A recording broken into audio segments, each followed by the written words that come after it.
Welcome to this USA Women's National Team session, our program annual session on learning. It's a big one and an important one. I got to play on the men's team for quite a few years, and 4 of those years we were coached by Marv Dunphy, one of the all-time great coaches in this sport, and one of my favorite coaches. And one of the things that he loved to say is, if you're not getting better, you're getting worse. And that applies even if you're getting just a little bit better, because the implication behind that is other teams are out there working at least as hard as we are, other coaches, other countries, and so we have to try to maximize our learning, our improvement, and take advantage of the time that we have together in a more efficient way than anybody else, and as efficient as possible. That's the bottom line. Here is our team. From Rio, where we have just won the bronze medal. But are we good enough yet? No, that's a big question that we ask. Are we good enough? And that's okay, because we're not in a state of being, we're in a state of becoming. And how we become is by being better learners. We want to accomplish special things. Teams all the way down the line do, with college national team, youth national team, juniors, and so goes it. We have an opportunity to do things that our programs have never done before. And the best way, the best chance that we have is making learning and improving job number one, first and foremost. And again, we're not good enough yet, starting with me. And that is completely okay, because it's all about how do we continue in this process of development. So the 3 things that I'm going to cover today are really 3 facets of learning. One is called growth mindset. 1 are some practice strategies that you can use, and 3 is just a little of the biology behind it. There's actual science to this learning stuff that might help you commit yourself to it even more. So we'll start with mindset. You've probably heard that term, that word, bandied about a lot. People have talked about it and really focused on that a lot. So that would be my first homework for you, is hopefully you have a piece of paper and something to write with. You'll pause in a second. But the question is, can you define that? What would that mean to you? This term that you probably hear about a lot, mindset. I think I have a tip there. Perceptions are involved. So for me, what that means, how I would define it, mindset is a perception of my skills or abilities, or anybody's perception of their abilities, and their perception of their ability to change those and to have an impact on those and to improve those. So a lot of this started with a social psychologist, a developmental psychologist by the name of Carol Dweck, who's now a professor at Stanford. And she and her colleagues were doing some early studies, and one of the big studies that led to her founding this field is where they studied, they took a bunch of 5th graders, and they divided them into 2 equal groups, equal in terms of their current math performance and other things like that. And they gave them a test that was reasonably challenging. Both groups performed the same on those 2 tests. But they gave feedback to these 2 groups in different ways. One of the groups was given feedback saying, hey, nice work on this test. You must be really smart. Keyword being smart. The other group they gave feedback to was, nice job on this test. You must have worked really hard. And it turns out there is a huge difference between a term like smart and a term like effort. A term like smart, we have in our minds often a thought of, well, I'm born with a set level of intelligence or IQ. It's something that lots of people think we don't have much impact on. Versus giving people feedback on their effort. That is something that we all believe we greatly control. And so then they went on to offer each group a more difficult test. They offered the group that they said, oh, you must be really smart. Would you like to take a more challenging test? They also offered the other group. Which group do you think, here's your next homework question, which group do you think jumped at the chance, and why, at taking this second and more challenging test? Well, if you said it was the effort group, you're right. 90% of the kids who were given feedback on their effort jumped at the chance, were excited at the chance of diving into a more challenging test. Less than half of the kids who were complimented or given feedback on their smart, with the word smart, jumped at the chance or accepted the chance to take a more difficult test. So here would be another question to ponder. Why do you think that is? People of the same ability, they were chosen and picked into two equal groups because they currently performed about the same in their mathematical abilities. And now you have your answers, and mine would be that in some ways the smart group maybe doesn't know if they're that smart. They don't want to be found out. And if they take a tougher test, they're going to miss. They know they're going to miss more of those. And this label of smart can actually have an impact on whether they dive in and continue in this process of developing. So it can actually be a limiting factor. So they went on through and took more tests and then eventually got back to a test that was very similar to the initial test that they took after this series of events. And the group that was complimented or given feedback on their effort ended up performing at a higher level by 30% than that same group had initially on the same test in terms of challenge.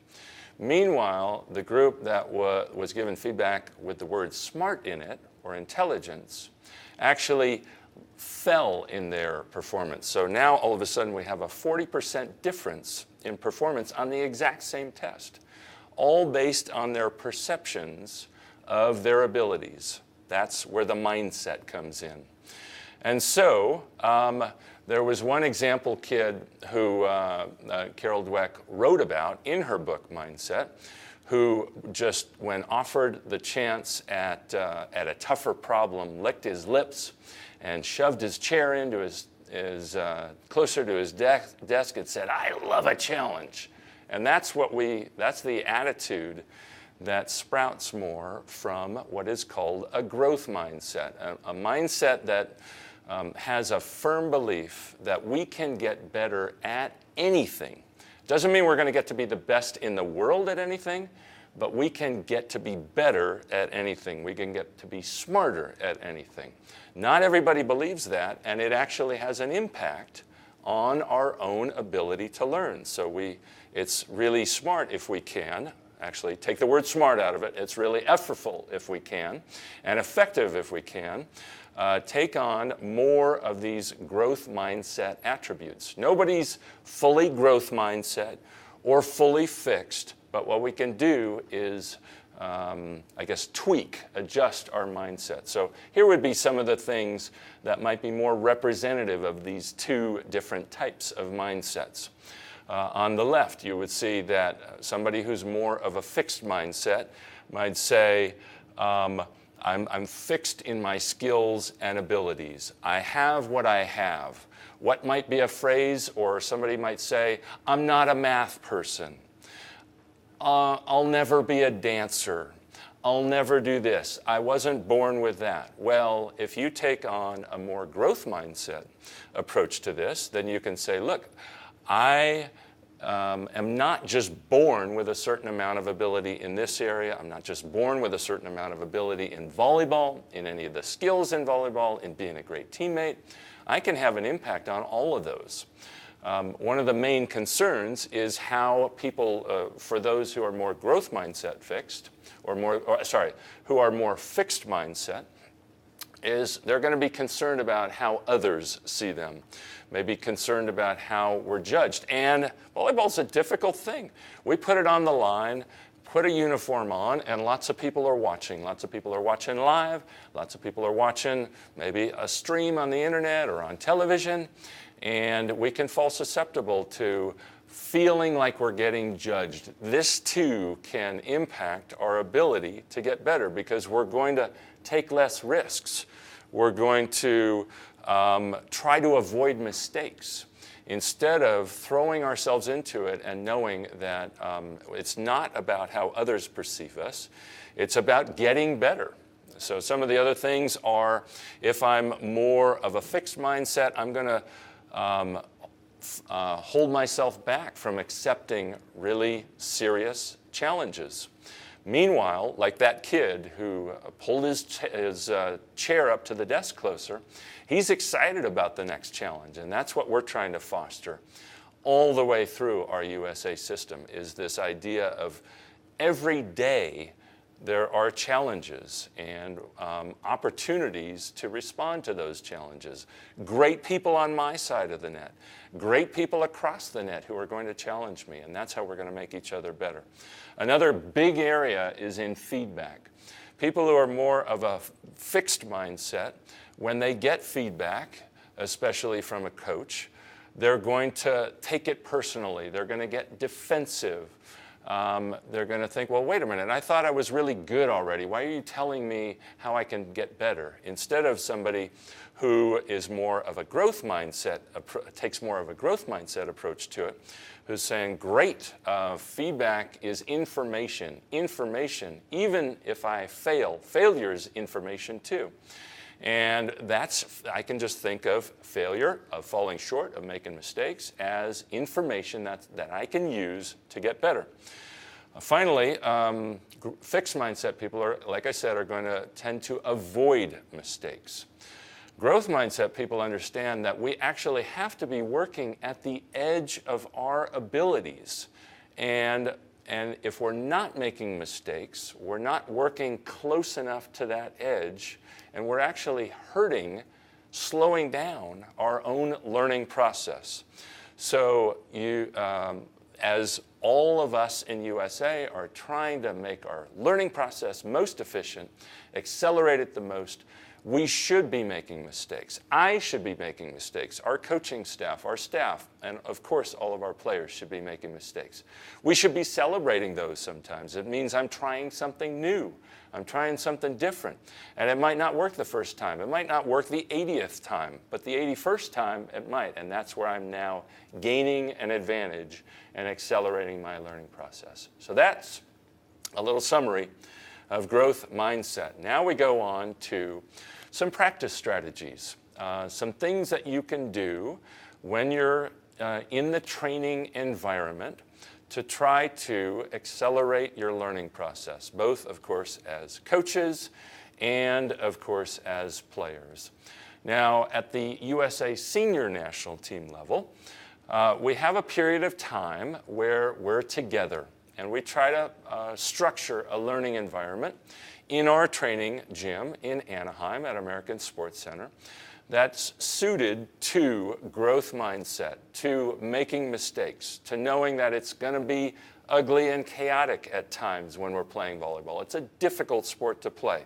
Of course we're going to make mistakes, and we need to be getting better. So we have this time each year, maybe 5 or 6 months, from sometime in April or May till sometime in September and October. And we get to foster that as a group, and that's a really good environment to make that happen.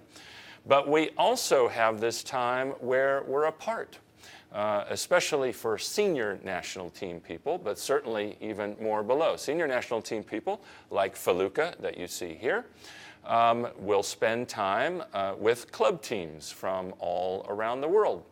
Or some people might not go play club. They might stay in the USA and be training in small group environments in our own gym. But either way, what our players tend to find when they go overseas is they get little or no feedback, little or no information from a lot of their college coaches. I was just texting back and forth yesterday with a player who said, we have not gotten feedback all season long. This is 6 months into an overseas season, and the coach has not said one thing. I'm not saying whether that's right or wrong. That coach has to make those decisions. But we need feedback and we need information at some point to get better. So we need to come up with some strategies both when we're together as a program and when we're apart, each in our separate areas. So one of the things is that's really helpful is to go into a training session or a group of training sessions. Certainly coaches do this, and that is to make a plan. What are we trying to get better at today? What is this team making as its big priorities for improvement this week, this month, this day, things like that. Now, your plan doesn't have to look like this one on the whiteboard here. It looks like a lot of fun making, but that's going to take a long time. So this is your next homework question. And let me give you an example, and this might be something that a lot of our players do overseas. Maybe I'm a middle blocker, and I'm going to tell myself, I have had a little trouble getting my left shoulder over the ball, like getting my shoulders parallel with the net, and I feel like a hitter's been having hitters in the opposing zone for opposing left side hitters have been having more success than they should against me. So my focus for today or for this week is I'm going to get my shoulders parallel with the net, and I'm going to make sure I'm really strong with that left hand and that left shoulder. So that would be an example. So here's your next homework assignment. What would yours be? Make 2 of those yourself. Pretend you're about to go into a training session. You know what you've been doing better lately, and you know where your best opportunities for growth are. So come up with a couple of plans, and those will be good to talk with teammates and with coaches about. Okay, next. This applies both when we're working together in our own USA gym, but also, and maybe even more importantly, when we're all working separately, it's a huge thing to buddy up. Find somebody on your team, a teammate. Our players at the senior national team level, obviously it helps to find somebody who speaks English, and that's not always possible in any given situation, but somebody who's interested in learning and with whom you have a reasonable rapport and an ability to communicate. Because it's a huge help if you two can hold each other accountable. And not like, you stink, you just screwed up on that one, but like, hey, I'm finding a buddy, and you can commit to your friend, to your buddy, and just say, hey, look, here's what I'm working on today. What are you working on? Oh, okay, you're going to work on that as a setter. I'm working on this as a middle blocker. Great. We're going to keep an eye out for each other in this training session. And I'll give you a little feedback. Every once in a while, I might catch you if you're not doing what you want to do and not telling you, oh, you screwed up that time, but just saying something like, hey, I know you're working on that left shoulder, trying to get it over the net, or get your shoulders parallel. Look like that time it drifted off. Or, of course, looking out for positive examples, catching your buddy doing something right, exactly what she was trying to do. It's a really effective way of staying on task, especially for people who are playing overseas and going for months without hearing anything from any of the coaching staff. So that's a great way to stay on task. So think of yourself in your past. Have you ever had examples or used examples like that where you've buddied up with a partner and let her know what you're working on, asked her what she's working on, and given each other some feedback on it? This is effective even when you have a USA coaching staff around you, because there are always more players than coaches. And coaches obviously can help you guide this process, but if coaches have given you some indications as to what to work on, then you can buddy up and keep even more on it, because coaches' eyes can't be everywhere and on every player all the time. Really good opportunities. So take a second and think about some examples from the past, or maybe one from the past, and then think about one where you might set that up in a future training session. Thirdly, There's what happens afterwards. So first, we talked about planning. That's what's before the training session. Then we talked about some feedback issues and feedback mechanisms or strategies during the training session. Finally, there might be what comes afterward, and we could call this reflection. We could call it a debrief. We do plenty of that in the senior women's national team gym. Things like simple questions like, what did we do well? Or what did we do best? Or what are two things we did really well today? And what are two or three, or one or two things that we could do a lot better? Where's our opportunity for improvement? Obviously, in this process, we don't have to do the coffee, but taking a little time to reflect on how that session went, what went well, what we could do better at is, of course, really effective for both coaches who can get better for the next training session in their planning, and for athletes in how did my buddy system work? What didn't work? What words can I use? You could sit down with your buddy and reflect on how your strategy worked. And over time, you can use that reflection to get better. We don't just learn from experience, we learn from reflecting on that experience. And it's like an amplifier or an accelerator. Because if we just go from training session to training session with no reflection on what went well and what can go better, we're losing out on an opportunity to make this a much more effective process. And we can drive this. That's one of the beauties of all of these strategies, is these are things that each of us as individuals have under our control completely. And so if we can improve our mindset and our strategies during, then we can have a big impact on the actual biology that's going on inside our heads, inside our brains. So let's cover that for a second. We have everything that you do, learning how to read, passing a volleyball, driving a car, all of those skills. You had none of those skills when you were born. You had to develop all of those skills, and all of them are really just connections and circuits in your brain. So those connections and circuits run through neurons, and we've got a whole lot of them in our brains, so that would be the next homework question. How many neurons do you think are in the average human brain? So as we're learning, we have this stuff. In fact, I'll go back for a second. You see on those neurons, there are these yellow things there, and those are packets of myelin wrapping. They call it like a sheath. And so as we learn, we actually add to that sheath of myelin in all of these neurons. It turns out there are about 100 billion of them in the human brain. And as we learn and get better, you can see on the left there in these spinning neurons, there is virtually no myelin to be visible. And that is actually how each of us was born. We had no myelin in our brains, essentially no myelin wrapping on our neurons. And that's why babies are absolute learning machines, because any that they add adds to none and speeds up the process. You can see there's a visual representation here of the fact that on the left, there's a far slower signal traveling down the neuron.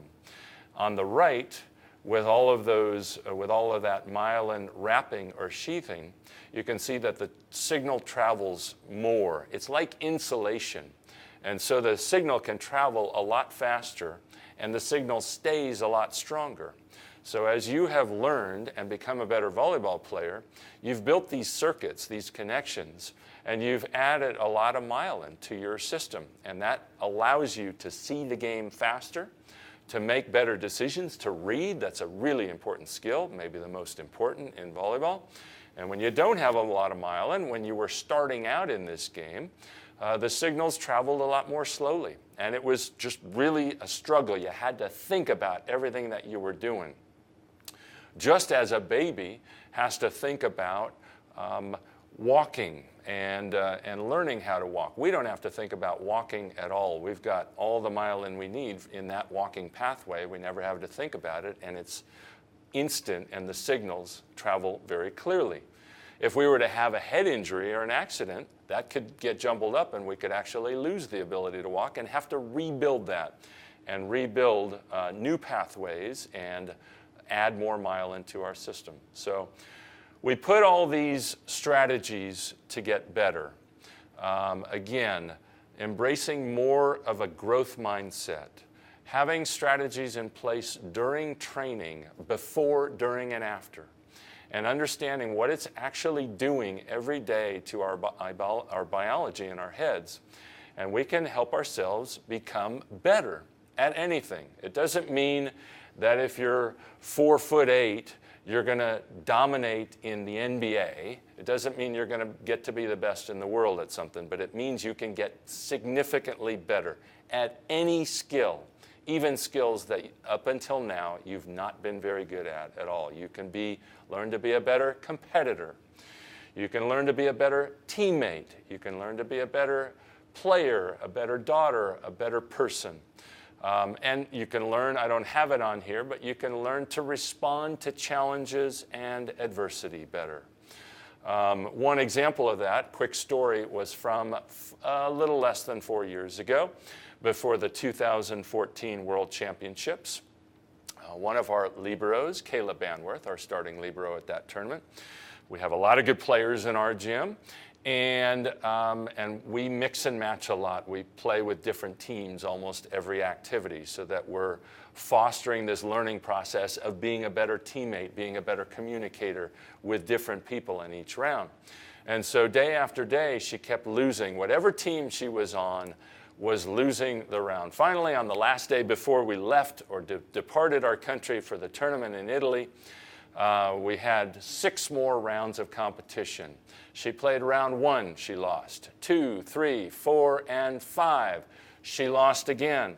She finally got a rest in the 6th and final round, and the team that she would have been on won, and that's when she just hit the wall and snapped and lost it. Had not been able to win for 2 straight weeks.